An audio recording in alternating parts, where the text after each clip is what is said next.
Sarah Davey. And I'm James Routledge. And this is Books Unpacked. Join us as we chat to people from across the publishing industry to unpack the life cycle of a book. Pop the kettle on, get comfy, and we'll get started. Hi Dominic, it's lovely to see you. Thank you so much for joining us. Hi guys, very happy to be here. Do you want to say who you are and what you do?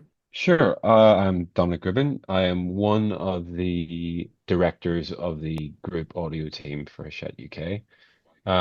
So I kind of, with my co-director, oversee the, I guess, editorial slash production management team. We're not in the studio doing the recordings, but we are setting everything up in the background, sorting out casting, getting things through the production process and out the other end, and then working with all of the divisional publishing teams on the actual publication of the audiobooks as well. So we're kind of like, in terms of, the broader picture of publishing, still quite like a fairly new team, and audiobooks are still quite a smallish, although rapidly growing part of the industry. Yeah, we just do a bit of everything in our little corner. I've been at Hachette for 13 years now, nearly. I think 13 years. And in that time, I've seen audiobooks go from like a kind of a backwater format, is how I've heard it referred to, because it was still kind of coming through that transition from the tail end of the death of physical audio formats and the kind of renaissance in digital audio. So it's kind of nice to have come in then and seen the full sweep of things to where we are today, where it still feels like people are getting bored of hearing about audiobooks in the publishing industry because we've been banging on about how great things have been going for such a long time now. How long have you been involved in audio specifically then, Dominic? I mean, have you kind of been right from the beginning, or is that something that you gravitated towards throughout your career? No, it wasn't what I was doing to start with. So I came in having finished creative writing masters, not really knowing what to do with it, not having thought about publishing, kind of looked into like a fixed term position, like a bit of work experience first, and then a fixed term position, which turned into a full-time position, helping support the kind of ebook production process. So back when ebooks were still becoming a thing, all of the big front list titles were being published in ebook as a matter of course, but there was just this big swathe of backlist that just hadn't been touched. So I worked on thousands of ebooks, putting those through, broadened out from there to digital publishing. It feels like there's a whole generation of people who started their first proper publishing jobs as working in digital in a very broad, unfocused way. And for me, that ended up being that ebook portion, a little bit of work on apps and other digital products, and then audio as well, because it was by then more or less an exclusively digital format. And then over time, as the ebook thing was dealt with, that fell away as publishers decided that they weren't app developers, and that was the right decision. Moved away from that as well, and I slowly became 100% audio. And that is how you find me today. How do you think it sits in tech? Because obviously we've been like book selling and doing book related things during the time when everyone went, books are dead, everyone's just gonna read them on Kindles, physical books are dead. How do the audiobooks sit against ebooks? Because obviously some, like we've interviewed LJ Ross, and she's primarily ebook. How do the audiobooks stand up against the ebooks? Are they overtaking them, do you think? Or maybe in certain instances in parts of the market. I think like it'll probably be, broadly speaking, in the industry not too long before it's like a 50-50 split between audio and ebook. But that's because like you'll find with certain genres, particularly like celebrity memoir, personal development, self-help, those kinds of areas of nonfiction massively over-index in audio, and are fairly like pretty small on the ebook side of things. Whereas a lot of fiction is much more weighted towards readers than it is listeners, although there are examples of that not being the case. So yeah, it's sort of changing. I think as the audience grows, people who aren't necessarily readers or aren't like very whatever the industry term is for the people who buy like 4 books a week is. Um, aren't those kinds of readers might engage with books in a slightly different way, and then that'll change the mix a bit too, because there are just far more of those people than there are Mhm. committed I mean, readers. I know even just in my time in bookshops, you feel the landscape changing slightly and what people either gravitate towards, not just in terms of like what they want to read, which is obviously a huge part of the job, but in terms of finding that balance. I mean, a lot of people were either pro or against ebooks at the beginning. Mm. Now, obviously, it's very much a balance. It's very much a kind of, a lot of people do both. But audiobooks Yep. seem to kind of creep in there as um, this sort of surprise format that people have been listening to audiobooks forever. But I feel like now it's so everyday that people want to listen as well as read physical books. I mean, have you found Yeah. that the types of audiobooks that people are listening to equate to the same sort of physical readership, or are they quite often vastly different? I think it means different things for different people. Um, I, as a listener, don't listen to very much fiction, but I'm not a big nonfiction reader, but I can't get enough. I'm never going to pick up a big fat doorstop historical tome about the history of Stalin's Russia, but that's what I'm listening to at the minute. I'll do 30 hours of that, no problem. But I'd never get through that Yeah. book if I was reading it. Um, and then for other people, I think there are people who have always been committed audiobook listeners, and they do whatever they do, and that's how they engage with a lot of book content. I feel like a lot of readers who were maybe previously a little bit snobby about audiobooks have in the last few years actually found what audiobooks are for, which is just getting more books into your Yeah. brain. It's still the book. It's not cheating. No, I don't think anybody thinks that anymore. And if they do, they're just wrong. Um, like the book is the book, however you get it, whether it's through your ears or through your eyes, it's the same information. Particularly when it comes to nonfiction. I get why some people, because I'm like that, won't go for fiction as much because there is a little bit more, I guess, interpretation of the text there. It's not acting, it's not. It's storytelling. That's my line, and I'm sticking to it. And there's a difference there.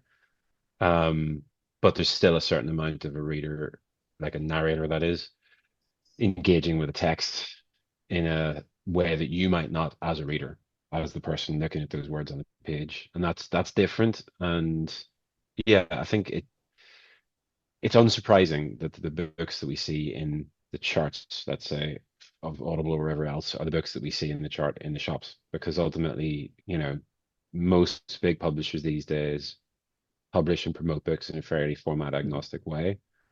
So the books that people are seeing in the shops, the books that people are seeing advertised online are the books that they end up listening to because that's how marketing and publicity works.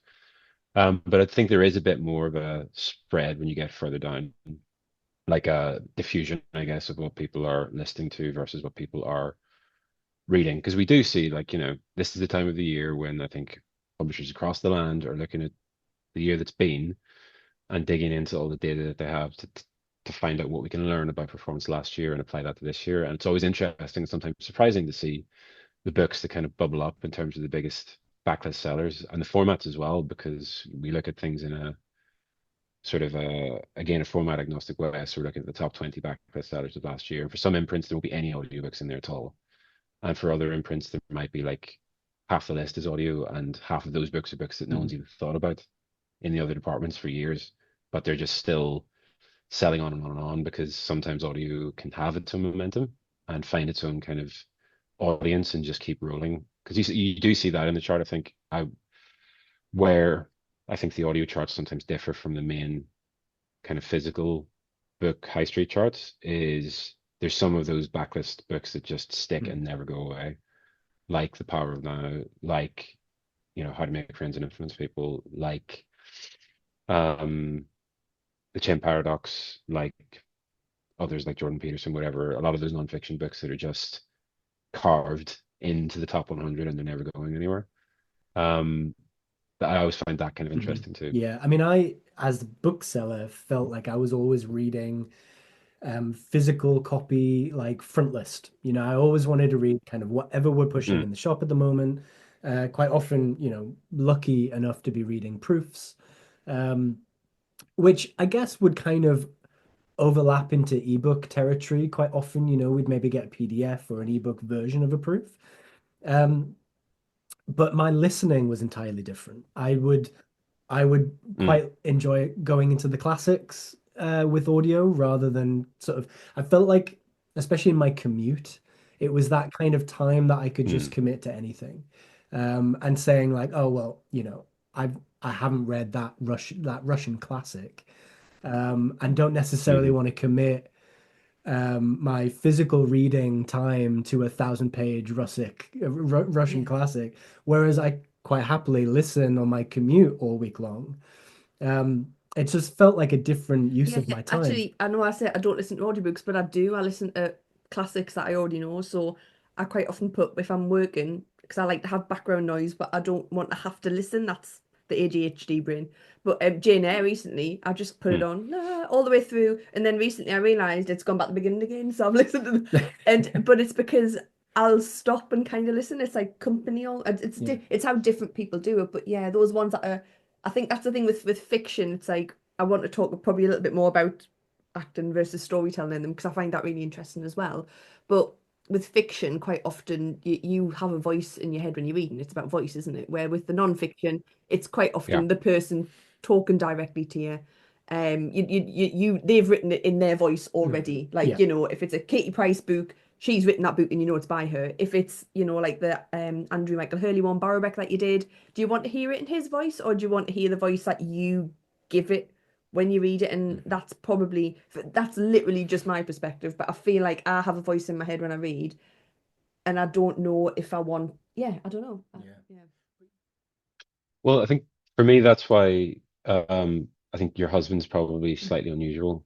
I read those McCarran books. I'm not going to listen to that series, not because Sean Barrett doesn't do an absolutely phenomenal job reading those books, but I read those. That's a reading series for me. Mhm. It's not a listening series, and cutting between the two just doesn't work. That doesn't compute at all. Same for Brandon Sanderson, like those big big books. The the sort of cadence and the tone of the narration of those books is absolutely synonymous with that series for me, and I can't imagine that No, he is series in any unusual. other way. Yeah, yeah. But I think Yeah. also, I mean, I do want to touch on that sort of like narration versus acting thing because especially with a lot of the classics that I have listened to, the production value has just been incredible. It's not just Mm, the voice and the performative act of that reading. It's so much of the background and so much of the context that comes with it that with that kind of mm. large production, they can afford to put that in. And it just becomes an. Different experience. I was wondering if you had um, any maybe slightly more recent examples of where you feel like that narration has become more performative, or maybe the voice actor or narrator has kind of taken on that book. For instance, you were saying like the McCarrans, done by one particular person throughout the series. I Mm. mean, is there maybe a really good example of something that's relatively new that you've been working on where you couldn't see any other voice narrator do that particular work? To be honest, you have me at a slight loss because we work on so many books that it's hard to remember all of them. But I do think voice is Mhm. massively important. Now this is a book that hasn't published yet, so we'll talk about it in slightly general terms. But we had a memoir come through recently, by an Irish author, where basically there were a few options on the table for who we could have narrate. Someone who was a very experienced audiobook narrator who'd done dozens of books, but who had a particular kind of tone to their voice. And then somebody else who was much younger, but who was a theater actor with no audiobook experience that just gave that book a slightly different energy, something that was a bit kind of like nervier and kind of fragmented that really fit the words on the page as well. Um, and I couldn't, the decision was really obvious to me, to my ear. It was like, well, we could have a very, very competent reader deliver this information, or we could have someone just kind of punch it up a bit and really bring it, not, I hate bring it to life because that's not what we're trying to do, but like just really give a sort of an immersive, engaging reading that will just grab people by the ears, I guess, is what we're going for. I think when it comes to classics as well, that's where probably it's more necessary if you're dealing with something that's quite dense and unapproachable, having a narrator effectively act as your kind of translator. They're kind of puncturing that patina of age on whether it's a book from 100 years ago or 2000 years ago, and kind of doing some of that work for you, which can make kind of getting to grips with Plato or Dostoevsky or whoever, that's quite daunting. Once you've got through that and you get what the book is about and you're connecting with it, then that's when your brain starts to light up. And if you can have someone get you there faster, then I think that's a huge benefit to accessing that those kinds And of so books. who's going back to the one with the Irish memoir? Who gets to decide? Who gets to pick? Ultimately, It that does, comes okay. down to the author. Um, so the way we operate, and I think broadly speaking, most publishers operate, is the audiobook editorial team, my team or equivalent. They're reading the books, they're getting to know it. Um, Maybe not quite as well as the author or the print editor, but really getting into the guts of that book and understanding what it requires. Then we'll put together a fairly detailed casting brief, um, which will include all the stuff that we need in terms of like accents and the tone that we want it to be delivered in, not performance notes exactly, because we don't want to be basically creating a straitjacket for a producer and a narrator, but signposts so that they're going in the right direction and we all work together to get there. But then we will come up with a short list of actors. And my preference is always to go to a narrator with a recommendation rather than say, here, three people choose, because sometimes they don't really know what they're looking for and they're just a bit thrown by that choice without any kind of direction or context. Whereas if we can go to them with a recommendation that we're able to back up based on A, our experience of working on audiobooks, but B, our knowledge of their book and the thought that we put into it, we usually get things over the line without too much friction. Most authors trust that we know what we're talking about and like what they hear, more importantly. So, but it always comes down to the author, for us at least, and they have to sign off on that And what person about reading the their work. decision of getting the author to Yeah, narrate their own book? I I'm mean, interested in that. how Yeah. often does that Mhm. happen? Because sometimes it adds something extra, and I quite like knowing that it's the author speaking to me. Yeah, but Sometimes I've heard them where it just feels like it's been a bit subpar. we've all been at events where some Mhm. people read the work out and they shouldn't have. Being able to It's write and being Mhm. able to then perform that it's are so two different. very different Yeah. things, right? So I mean, as a Yeah. producer or somebody working within that audio kind of area, who chooses to bring the author in? Is it maybe the author that says, I really want to read this? I mean, how do you make that decision? Sometimes it's the author. Sometimes it's a suggestion by someone in the author's team, or indeed from the print team or one of the other teams within the publisher. Sometimes it's just something that we want because it's commercially valuable. If that author has a platform, they're recognizable. Um, it's going to connect better with their audience if it's them. And sometimes it's because the author's the best choice. If you're talking about a niche subject and the author's an experienced lecturer or public speaker on a particular subject, then there's really nobody better and more authoritative to deliver that information into the listeners' ears. Um, so it can come from lots of different directions. It's more common than it used to be. It was the case whenever I started back in the mist of time that it was really just that top end of celebrity memoir where the author read, and sometimes they didn't. Like, it was very rare for sports people to read the memoirs. It wasn't nailed on in the way that it is now, that people with a certain level of profile would narrate their books.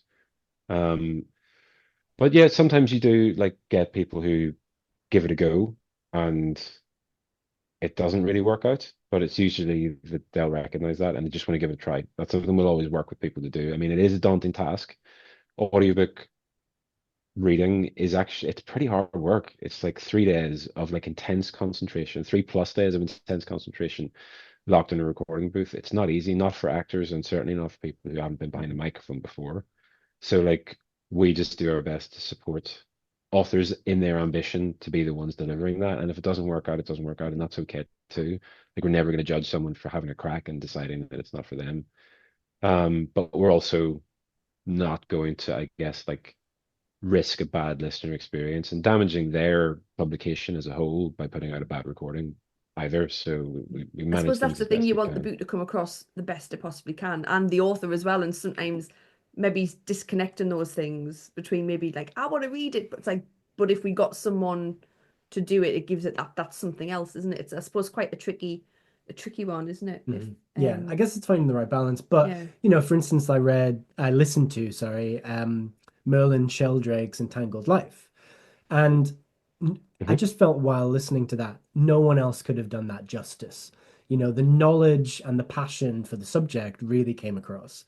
Um, and I feel Yep. like, getting an audio narrator in to do that might not have done that text justice. And I think, it was so clear at Totally. the time that, that enthusiasm was literally coming through the mic, and right into my ears. Like it was such Hmm. an enjoyable listen.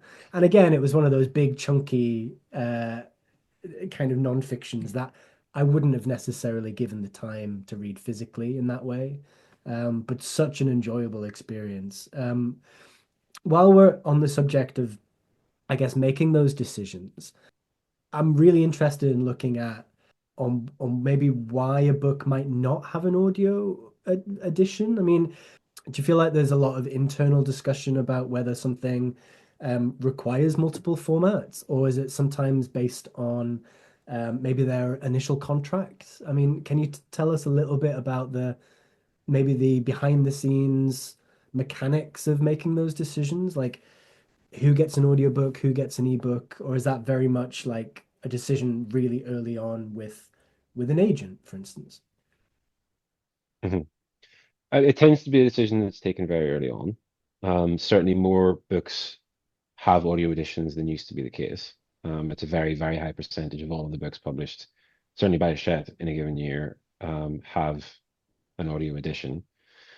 The books where that isn't necessarily a decision that's taken on acquisition, to go ahead with an audiobook tend to be just like books that are bought on quite small advances where the maybe the sales outlook is modest, or if it's an area of the market that just hasn't seen a lot of really strong audio performance in the past, for example, poetry, which you might think would be like a natural fit for the format, but actually there are lots of reasons why poetry audiobooks haven't worked particularly well for publishers or for consumers for that matter, um, over the years. But then even if we're not sure on acquisition, like when that book is bought and the deal is signed off, that's something that we'll always kind of return to, so that we're checking in, sense checking that, even after publication as well. Like I think the expectation these days for an audiobook to be published on the same day as the hardback, uh, that's fairly new. Like that wasn't the case 10 years ago. It was kind of surprising. In a lot of ways, it was Audible who wanted to ensure that the audiobooks were getting the benefit of the print campaign, really pushed for that simultaneous publication standard, which it is kind of considered a standard now, but there's no reason why we can't publish an audiobook and give it that format its own moment a bit further down the line. And there are lots of reasons why we might, after the hardback publishers, jump in and get on with the audiobook too.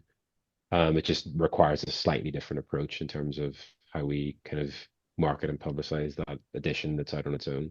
Either sometimes it might be alongside the paperback, sometimes it might be between hardback and paperback. And, again, the boom in audiobooks probably only started about 10 years ago, and there were a lot of books published before then that didn't have audio editions. So every publisher has been going back through the catalog as well and finding gems, particularly on the non-fiction side, but plenty of fiction stuff too, and investing in those and bringing those to market as well. So it's not just our focus isn't just on frontlist. It's across the entire I catalog, which is suppose it quite is a good apparent. marketing tool in a way of you've got the hardback and paperback and then audio to come out somewhere between that.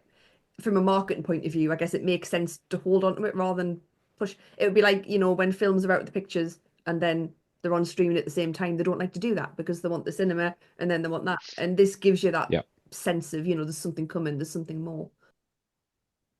Yeah. But I mean, our intention is certainly for every kind of audiobook, every book to have an audiobook as much as possible. Sometimes something might not be considered viable because of budget constraints, but we go into kind of every project intending to have an audio edition. So you might not be able to answer this, and money's always a funny thing, but I've genuinely got no idea how much it costs to make an audiobook. Like, obviously, I'm trying to think about all the different things Um, that are involved, but is how does it differ? Does it depend on if it's like a big author or every book has a budget that's basically set based on the level of publication that we're expecting. That doesn't mean that it's a big book, so we're going to spend 50 grand on the audiobook. Like we've never, I don't think, spent 50 grand on an audiobook. But they do cost thousands of pounds, much more than, for example, an ebook. I mean, they're both digital formats, but the sort of origination cost of an audiobook versus an ebook is it's just way, way, way more because you've got studio time, you've got the actor, you've got your producer, you've got your editor who's editing the actual audiobook.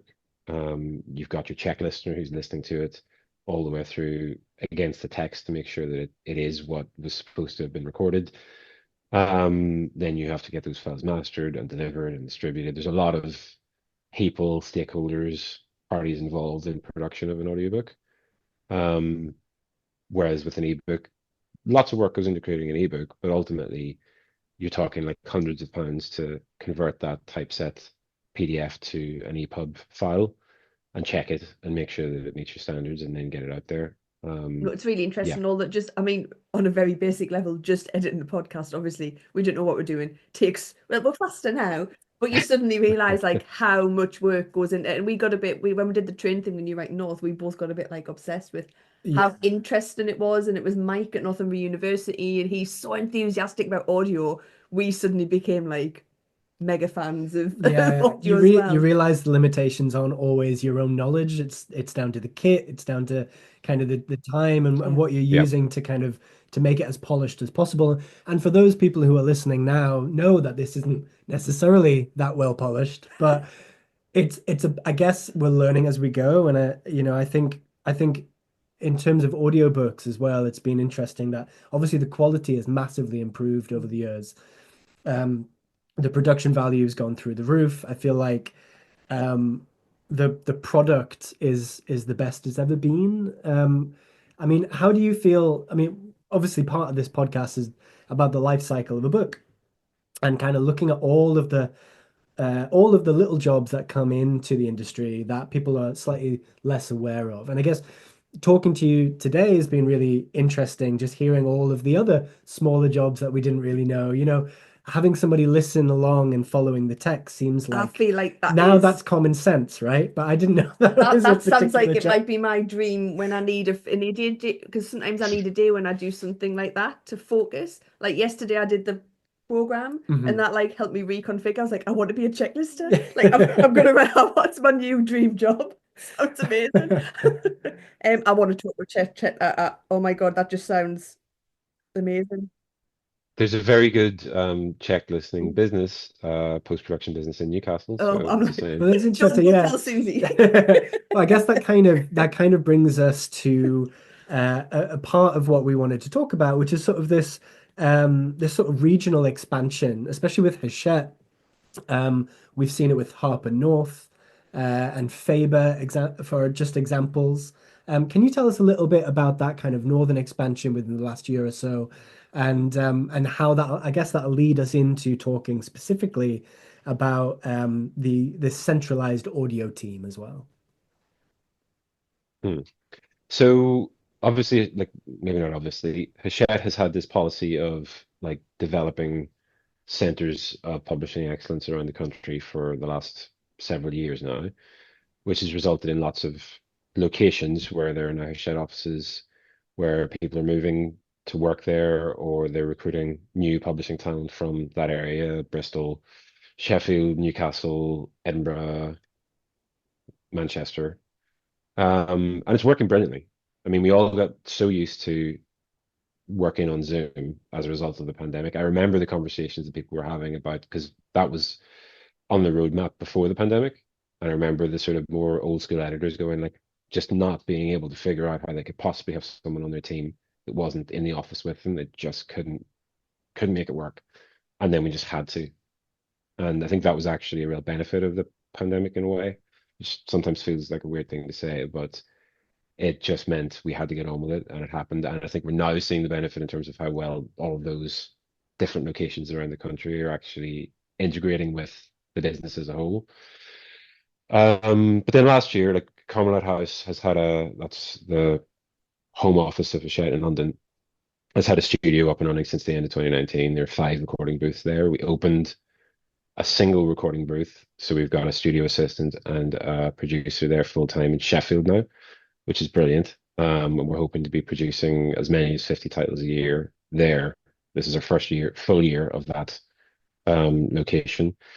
And then before that actually happened, or sort of while it was under discussion towards the end of 2023, I was approached by the audio development producer at New Writing North, Lucy McNeil, who I'd worked with kind of at her move before, because she's a very accomplished narrator herself, and she'd done work for one of our kind of third-party suppliers as well.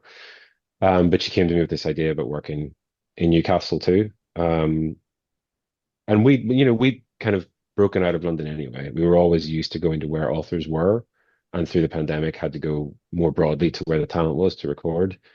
But the Northeast had always felt like a slight gap in our kind of coverage, so to speak. So I was like, I can totally see the benefit of this, and it totally aligns with what Hachette are doing. So why wouldn't we do this? And nobody disagreed with me. So off we went and did it, and helped, like, provided some advice in terms of like setting it up. We don't own that studio. We're kind of a committed partner, but it operates independently. And I think they're picking up other clients beyond Hachette now, which is awesome. And that was always the plan. But it's been really nice just working with Lucy, finding some talent there. You mentioned Andrew Michael Hurley earlier, and he was kind of, as we were talking in November 2023, he was like top of my list. If we can make this work, get a couple of projects through to make sure that, the pipeline is running smoothly, and then get Andrew through there as our first big sort of front list project, that would be awesome. And September 2024 rolls around, and there it is. Like, we found 2 great narrators. Lucy did an awesome job producing that audiobook. It sounds fantastic. Andrew's work translates really well to audio, I think, because it is so kind of atmospheric and voicey. So I was just thrilled for that to come together. Although we've been very careful not to just send our kind of northern/Geordie projects up there. We don't want to pigeonhole that recording location at all, because we recognize that there's lots of talent from all over the country in the Northeast. So we're just treating them like we would any other third-party supplier, and it's been working really well. So it was definitely the I right was thing to really do. interested in this regional expansion, especially with audio, having an impact on us hearing more dialects and more regional accents within Mm. audiobooks. I mean, was that a decision early on to have that idea of sort of these regional offices will then be impacted by those regional voices, and that having an impact on the books that are coming out of those offices? I don't know that we necessarily had that as like a very clear part of the plan, but it's kind of worked out that way, which is great.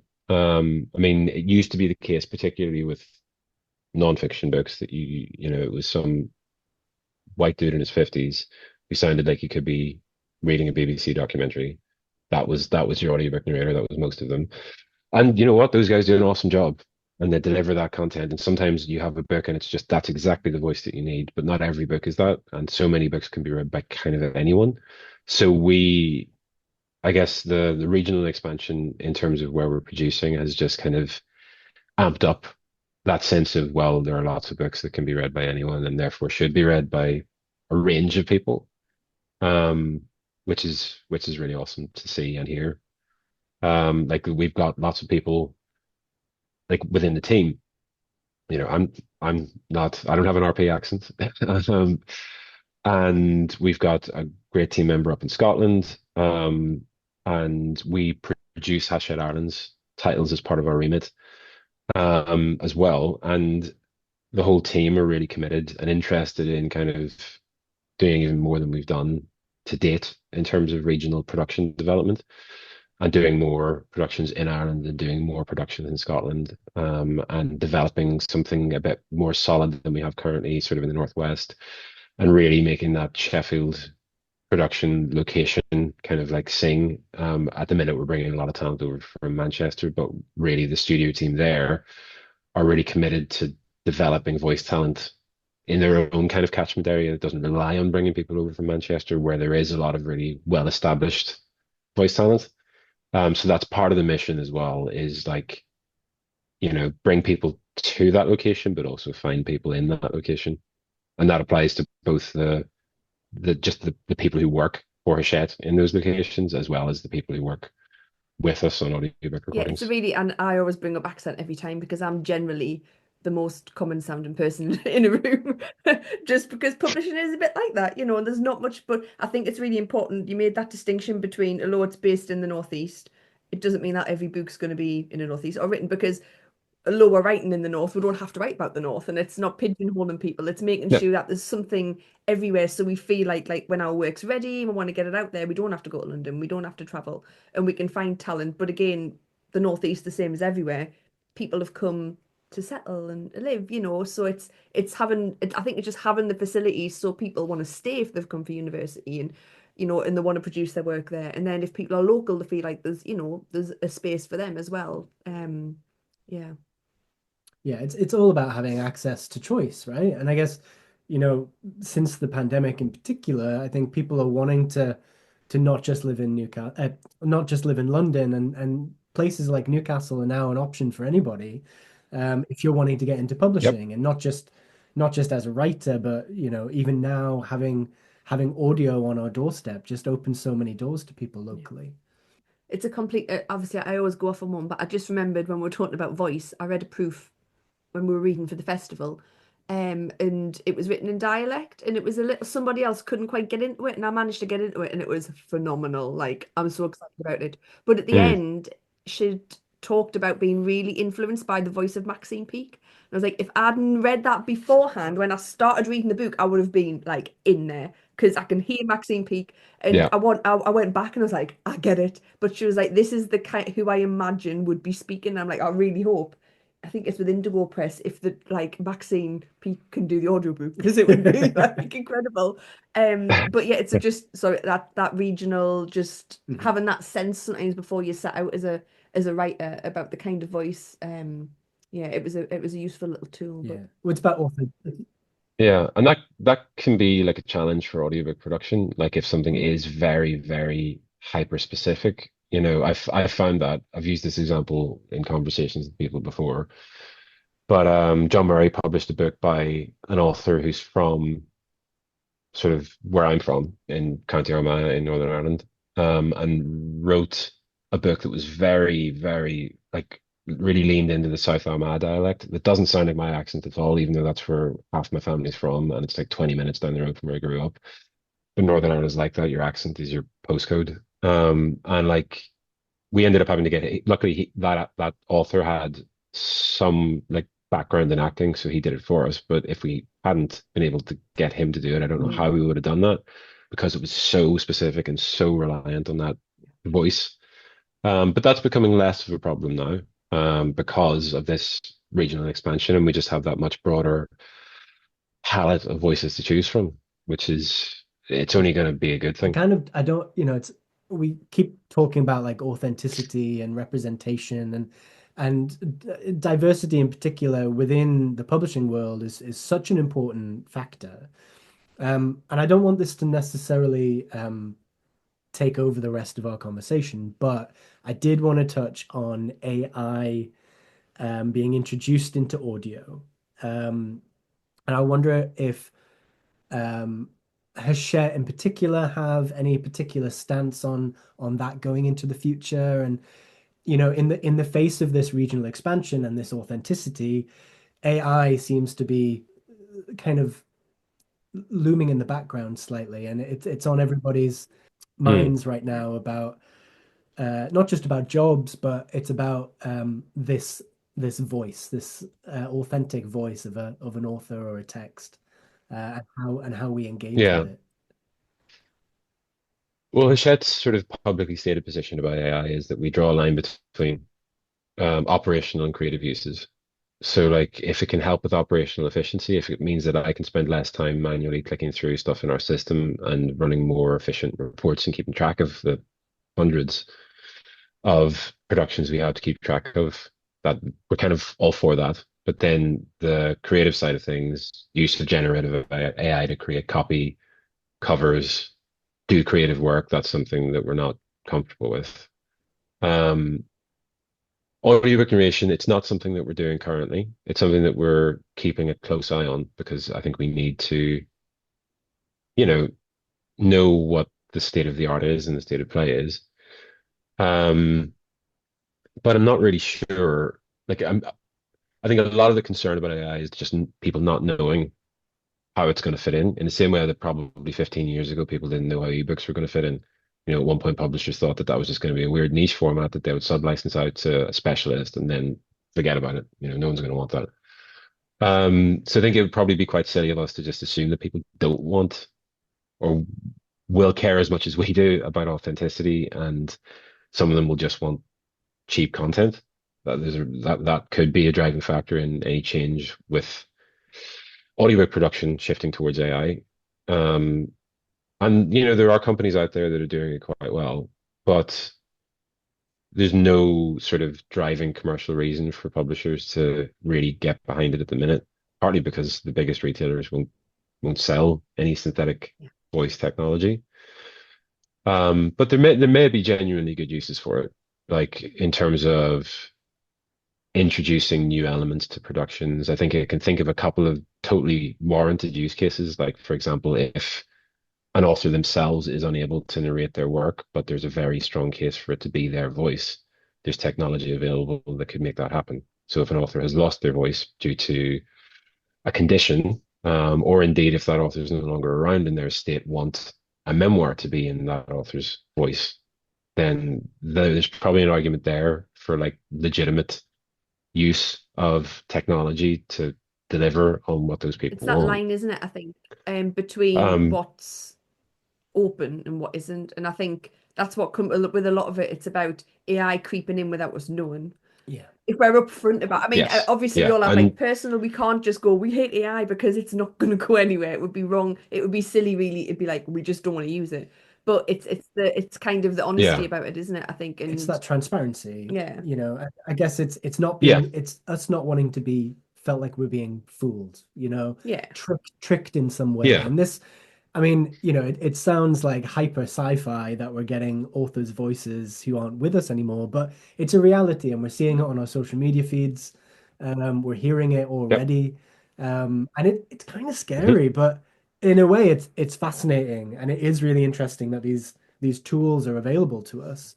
It's just how far that's going to yeah. be taken in the future. yeah. And I think there's probably going to be, some creative use of that tools in a publishing context, in an audiobook context, because people are creative and they'll find fun things to do with this stuff. Um, but we're just not really there yet, I guess, in terms of knowing what it's for and finding its place. But on the point about being upfront, like I think people within the audiobook industry absolutely recognize the need for that. And there has been like there's a publishers association group led by John Watt, who is the audio publisher at Bonnier.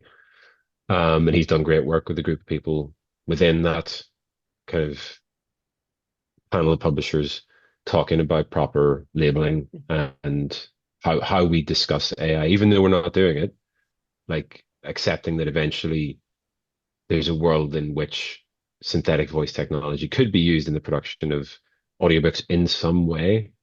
even if it's a small way, how do we distinguish those types of productions from traditional productions? Yeah, I think that sounds pretty. Yeah, it's I think it's a conversation, isn't it? We've just got to keep kind of an open mind. It's hard as a creative to not be like, no, why do I even bother? But also like we can't fight against everything. It's really tricky. I've just realised the time actually. We're probably coming towards the end of the time we've got. I wondered if you had any, well, you've already gone through quite a lot of the different people in audio that might be worth talking to, but quite often I ask people who they think we should talk to next in the life cycle of a book. We're basically dotting around all over the place. We've talked to sort of agents, publishers, translators. I made a note about audio as translation, and that's a conversation for another day. But I'm going to make some notes about that because that's really, really it's an interesting concept. But yeah, if there's anyone that you think would be interesting, I've got Checklister. They're on my list. Checklist is definitely on the list. Okay. Maybe like, have you spoken to anyone from print production? The print production guys are the undersung heroes of publishing. They are absolute machines. If you're talking about getting the books out, that would not happen without the heroic print production controllers in large companies like Hachette. Dominic, I mean, we could obviously continue talking for another hour. There's so much that we've just sort of tapped into, but for now, thank you so much for your time. We've really appreciated talking to you. It's opened up a few avenues that we're really interested in, and we definitely want to explore. So yeah, thank you so much for your time. No worries. Great to talk.